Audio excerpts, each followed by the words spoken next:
everybody. It's my great pleasure to open this conversation that is absolutely one of the highlights of this Bcbf special online edition. As you probably know, we were expecting more than 50 exhibitors at the brand new Comics Corner in Bologna. And actually we have them. They are exhibiting at the brand new, also that one brand new platform for the copyright exchange, Bcbf Global Right Exchange. We have just established with Submatch, and we are now working to create the same program as we had prepared for Bologna. We have already given the awards for the special category, the Bologna Ragazzi Comics Award, that was new this year. And I invite you all to look at the book trailers of the winning titles and also to the presentations that are online in these days at our website. So let me say that 50 exhibitors as the first step, a brand new comic award in 3 different categories by age. Let me say that we have laid foundation for an even stronger and more powerful Comics Corner for next year, physically in Bologna. So I'm very happy to introduce to you Ivanka Hahnenberger, VIP licensing. Let me say that she is the comics in Bologna, because all the comic thing in Bologna happened thanks to her idea. We have been actually seeing that more and more exhibitors were presenting comics at their stand, but it was thanks to Ivanka that we came to the idea of creating a special area completely dedicated to comics and graphic novels. So thank you, Ivanka. And then I introduce to you, there's no need to introduce Calvin Reid. Actually, he is an authority in the field. Anyway, I'm very proud to say that he was also one of the jurors of the Bologna Ragazzi Comics Award, and we are expecting to welcome him in Bologna next year. So we will be able to meet all together again, also with the other jurors that were in Bologna last February when you decided the winners of the award. So I give the floor to Ivanka. Enjoy the meeting. I'm here with you. Any questions or propositions to Bologna, I'm here to welcome them. So thank you so much, and have a good meeting. Hi, thanks everyone for listening to this, and I also have to say thanks for the super enthusiasm for the Comics Corner. For me, and I probably think for Calvin and people in the industry, to have 50 publishers sign up for a first year for anything is very, very exciting, and it really shows that there's something there. But of course, today we have a problem of a great disruption, and then after this disruption, there's going to be a new normal. And so I think that's a bit about what we're going to talk about today, because it's very difficult to talk about the publishing industry in general. I mean, we can say, and I think Calvin, when you take over, that just before all this disruption, everything was looking super rosy, and the growth of the graphic novel and comics for kids was just outrageous. I mean, Elena, I think you also saw those figures, which is one of the reasons we jumped on board with this. There was growth. I mean, as I keep mentioning to people, Publishers Marketplace had 60 comics deals listed in, I think it was 2000, I can't remember, 16, and there was 160 or 190 2019. So those numbers speak for themselves. And now there's disruption. So that's what we're looking at, and that's what Calvin and I thought we'd talk about today. So Calvin, I'm going to give you the mic a bit about what we're going to talk about. Yeah, well, thanks so much. We're sitting in such a very different place than we were even a month ago, and certainly 2 months ago. As Ivanka outlined, certainly on the U.S. side, the graphic novel marketplace. I mean, in the U.S., simply the rise and the transformative power of the graphic novel format, the book format, on the American comics industry has been just extraordinary over an extended period of time. But as Ivanka said, we were really in the middle of just a wonderful surge in interest driven by children's graphic novels. Arriving back in New York from my stint on the committee for the Children's Award at Bologna was really exciting. To see this, instituted at the fair was really great. Obviously, everything has been transformed over the last 2 months. As Ivanka put it, we are in the midst of a really extraordinary disruption. Unpredictability is pretty much the only thing you can predict. Except, I will say this, though we're facing really serious issues around retail, libraries in particular, graphic novels for kids continue to sell. These sales are switching primarily, obviously, to the online retail channel, but there are other sort of hybrid things showing some power in the marketplace. These what they call them, omni retail channels. Places like bookshop.org, which basically allow bookstores, physical bookstores who do not have websites or who have inadequate ones, to continue to make sales. I mean, we seem to be in the midst right now of an effort across all retail, and certainly in comics as well, to find a bridge to whatever this industry will look like after we emerge from this pandemic. That said, just as this little preliminary overview, heading into April and May, comic sales, graphic novel sales were strong. I think the industry overall was down a little bit. I have had some talks with some publishers, both on the children and the adult side. Particularly on the children's side, publishers like First Second continue to see very strong sales. Scholastic as well. Manga sales seem to be doing really well, and the digital channel also, for obvious reasons, has strength. So there are some bright points to talk about and to look at, but we are clearly in strange and challenging times. I just wanted to add that I've also spoken to a couple of foreign, in terms of out of the U.S. publishers, so French and German. And in Germany, I did speak to Carlsen, and they're saying what they're seeing, and there's definitely a drop in sales. There's no doubt about it, because the shops are closed and whatnot. But they're saying that they're seeing an incredible uptick in branded comics.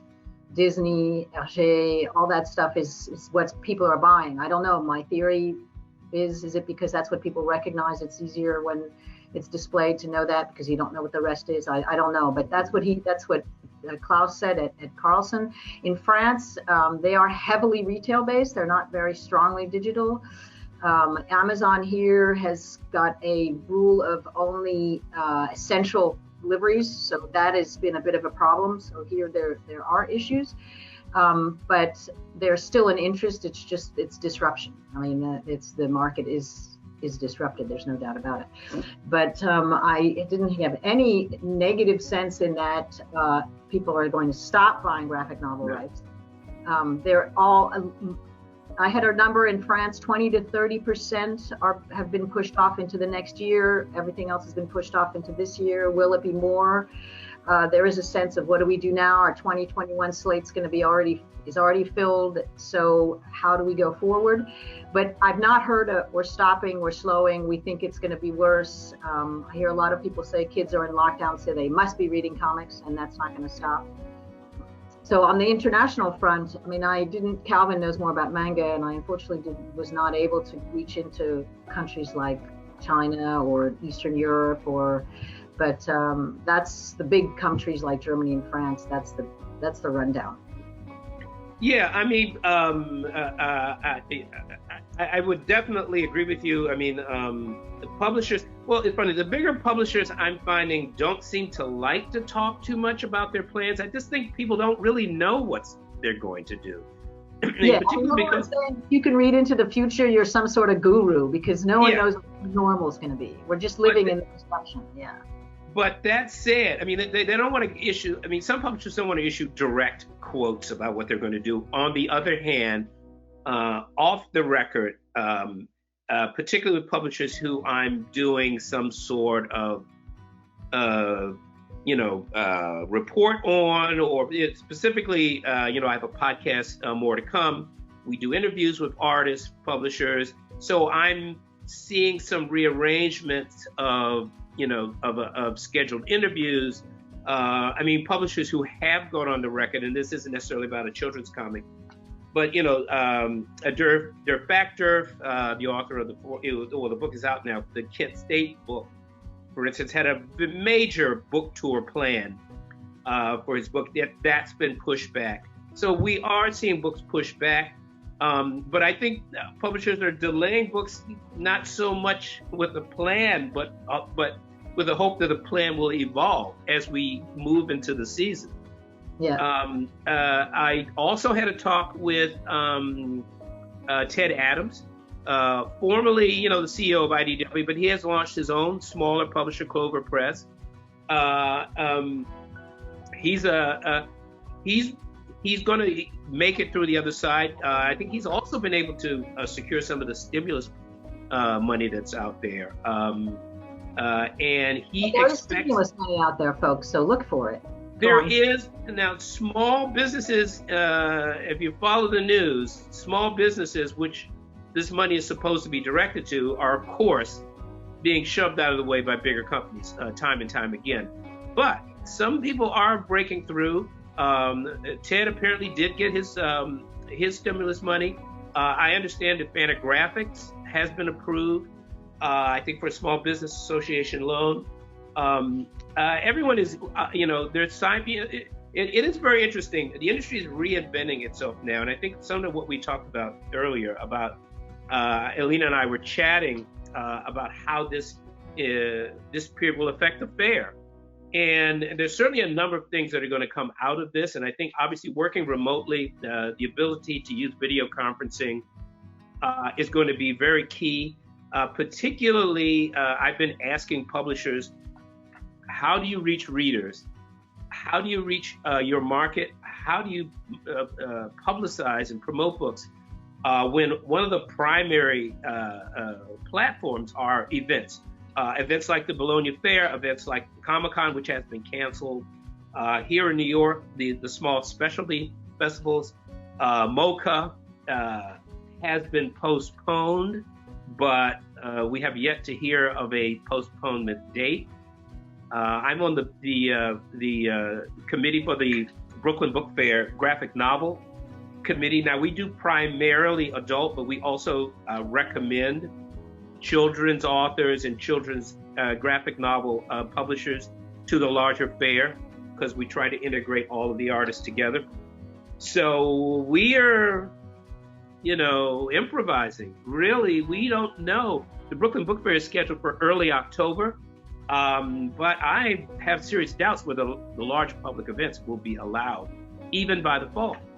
Yeah. So there are good things that will come out of this, and I think video conferencing will become more and more a part of physical events in some ways to enlarge the audience.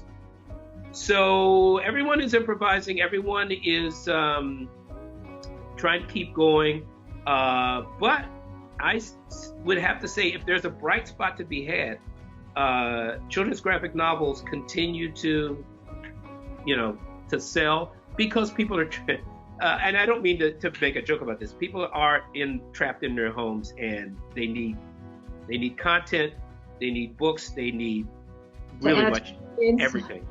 I can tell you that actually we, as I was telling Calvin before starting our talk, we are of course confident and we think that we will have the book fair in Bologna next year, but I'm pretty sure that all we are doing online is not just a replacement. I think that this is the foundation of a new possible integration between physical and digital talkings and meetings, encounters. I'm pretty sure that I'm not that confident that people will change that much in terms of behaving better, I mean, in terms of environment and ecology, etc. But I'm pretty sure that this experience will add some new ways of networking, some new ways of cooperating. So I think that at least from this side we are learning a lot. And also I can tell about Italy, but I don't think it's very different in many countries, at least in Europe. The school world was not prepared. They were not at all used to digital tools, and now in a few weeks they have learned. They are doing lessons online. Of course, there are problems because part of the people are not they can't afford iPads and devices, but anyway, of course, governments are thinking of helping these people, and I see that the online school activity is somehow working. So I'm pretty confident that we will find a good cooperation between the two ways of working. But there's a question I'd like to ask, and apart from what's happening now, that of course make the future quite unpredictable.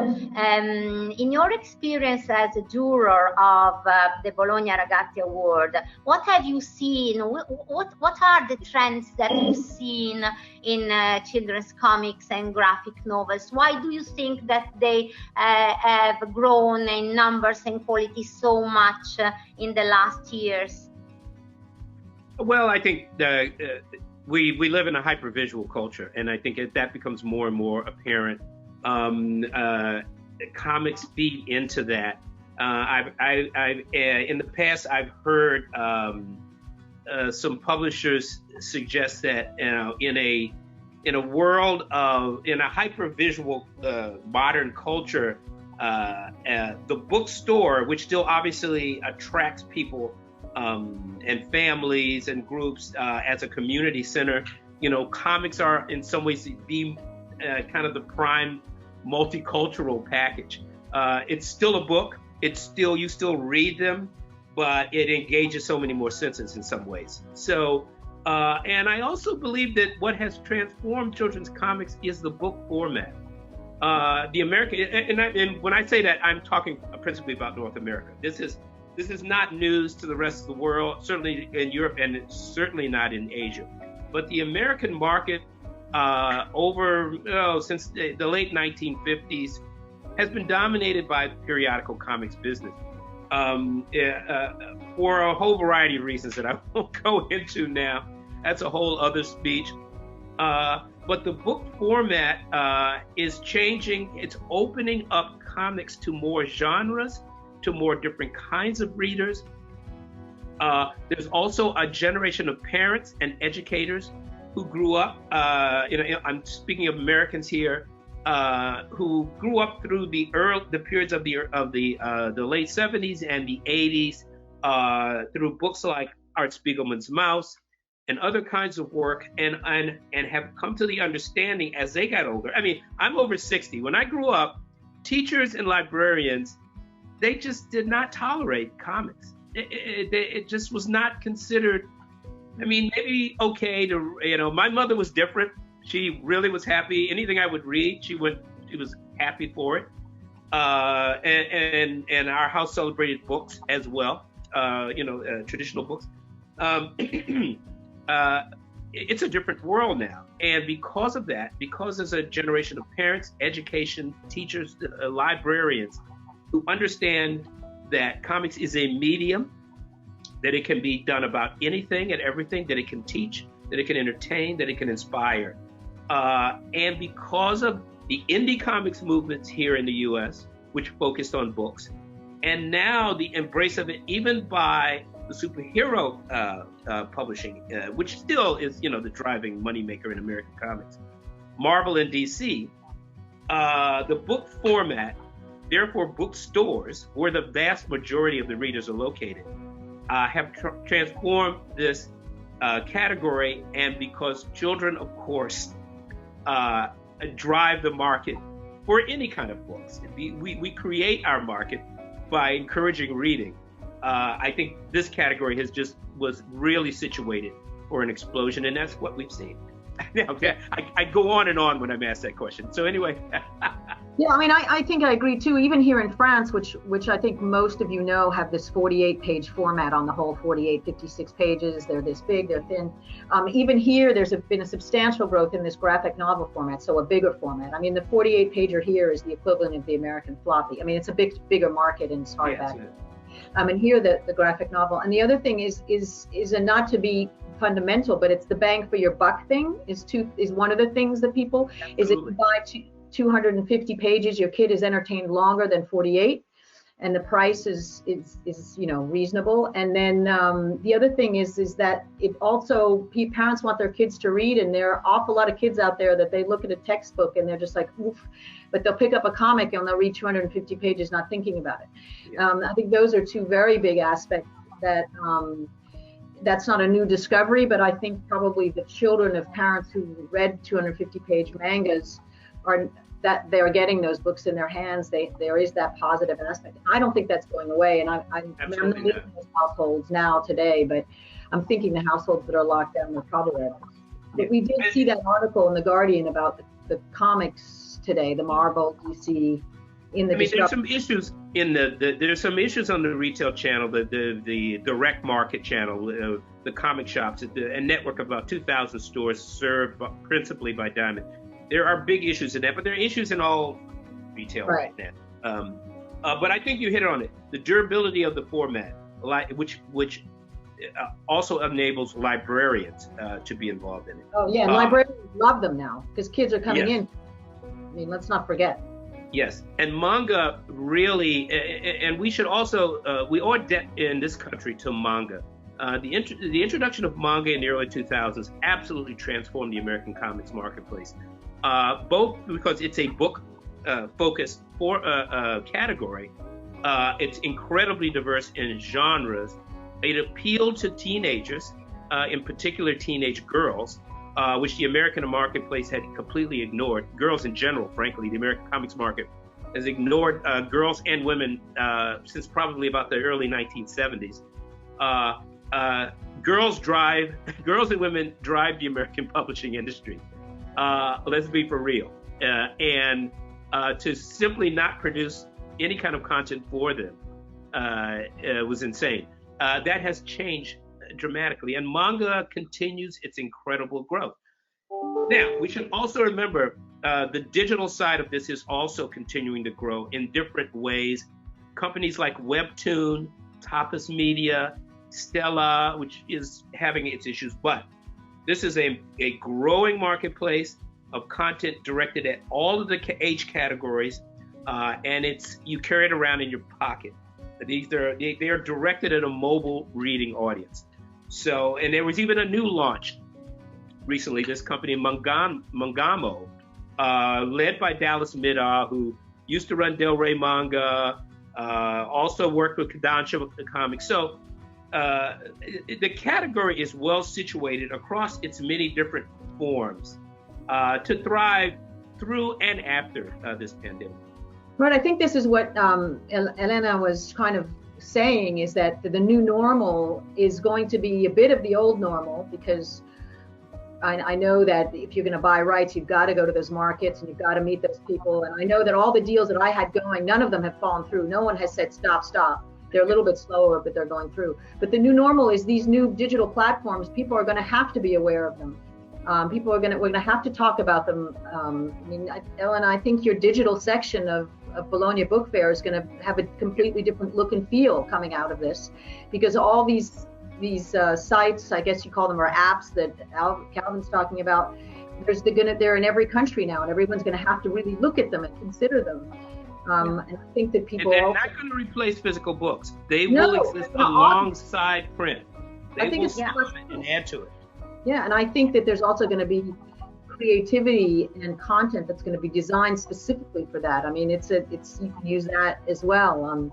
I think that's I think part of the new normal is there's going to be the old normal, and then there's going to be this huge digital thing that we absolutely can't ignore. I mean, I think people kind of ignored it. I know I did. I mean, with this Comixology, but I think now that's going to have to be. It's not going to be front and center, but it's going to be there. And I think that in the back, at least the back of my mind, is this going to happen again? So, is this going to happen again? So we're going to be ready next time. So we have plan B, which no one really had. That's my feeling. But I mean, as people said, you have to be a guru to see what the new normal is. But that's my thing is that. You will certainly hope we don't go through this again. And obviously many people are questioning why we're going through it to this extent now. But that's a whole other issue. I'm of the mind that any kind of adversity makes you better prepared for the next one. And let's hope that that's the case in this case. I would also like to mention that, some organizations that are really doing a great job at helping retailers. Comic Book Legal Defense Fund in particular is working to help comics retailers rethink how they do their business, use social media to bridge them to after the pandemic. The Book Industry Charitable Foundation is teaming up with the Forge Fund to make sure that they provide support to comics retailers as well as indie bookstores through this period. So in many ways, the industry is marshaling all of its resources to help people get to the other side. I mean, I've seen numbers like 80% of all kinds of retail stores can barely function. Now, I think they're going to make it through, but some of them won't. But hopefully we don't never have to face it to this extent again. But I guess you never know. But I mean, there is going to be a phoenix that comes out of the ashes, but there's definitely going to be ashes. I mean, there's no doubt about it. And I'm very sorry, and we're all sorry. But as I said, I think the new normal and the new Bolognas and the new Leipzigs, and because the book fairs in Germany that didn't happen really devastate them. No book signings was another thing that was really is a big issue, because every time you sell rights, the publishers ask you, are the authors going to come over, and now they couldn't. But I think the new normal is going to be quite interesting, because digital is going to be much more important, and people can't just walk by the digital section of Bologna Book Fair anymore. They're going to have to go through it and see it and understand it, like the one at the Book Expo or like the one at Comics, all the Comic Cons. So, and people are looking for content. I mean, as I see a slowdown in turnaround. Oh, I wanted to add the one interesting thing that was noticed here is the page to screen just got a huge boost, because though editors can still work from home, producers can't. They can't produce right now. They can't make film. Yeah. They can't produce TV series. So they're actually looking at all this content, all these titles that that I know French publishers have been sending out to American and worldwide producers that they didn't really have the time to look at. They looked at them in this downtime because they're not producing, they're not doing anything, and that has had a serious uptick, which is very exciting, I think, because I was predicting that this was the new cutting edge content sort of aspect was the page to screen, and that got a huge boost by this. I wonder how about animation. I mean, obviously live action type stuff is, has to be shut down, but can animation studios work? I don't know. Well, they can do. A lot of it can happen from home, but I mean, I worked in animation for 22 years. I was an animation producer, and you still do. I mean, a lot does happen at home, all the storyboards and the animating, but the fundamental production part, people need to be together. They're probably doing some of it, but it probably has slowed down. And those producers do, without a doubt, have more time, whereas necessarily editors don't, because if they're only working 2 days a week, they're going to do 2 days a week on books. And I find that very exciting. So it's boosting that page to screen, which is our next frontier. And I should also say that just as we're doing here, I think more and more you're going to see events migrating, publishing events, signings, even conferences migrating on board. I was going to moderate a panel at Book Expo, which has, of course, now been canceled. But there are plans afoot to migrate some of our panels to these online platforms. So, stay tuned. More comics and graphic novels to come online for sure. But also people have more time at home now to listen to these panels. I mean, I know that I've been listening to Financial Times panels every day now, which I wouldn't have had time to do before. Now I have the time to listen to these online panels, and I think that's going to happen too. So it's all very, I think, positive in that sense. A bit of a captive audience for sure. Yes, so why not listen to something in your industry? Absolutely. We are learning. You see, Ivanka is in Paris, Calvin is in New York, I'm in Bologna, and we could talk together, sure. and also make so many other people take part in this. So I just wanted to tell you and all our visitors that we are launching also a new blog magazine, Fair Tales, and an area of this magazine will be focused on comics.